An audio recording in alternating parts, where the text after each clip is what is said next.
John earned 60 points in video game. He lost 20 points, earned 58 points, then lost 10 more points. Write and evaluate expression to find his final score in the video game. We have to remember that when we have earn, we have to use positive sign. When we have word lost, we use negative sign. So first, he earned 60 points. So we don't have to write plus before 60. Of course, it's a positive number. Next, he lost 20 points. So we have to subtract 20.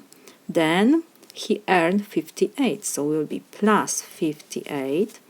Next, he lost 10 more points. So it will be minus 10. And now we have to evaluate this expression to find his final score in video game. So this is equal 60 minus 20, we start from the left side, is 40, plus we can subtract 58 minus 10 is 48. So this is equal 88. His final score in video game is 88 points. This is my solution.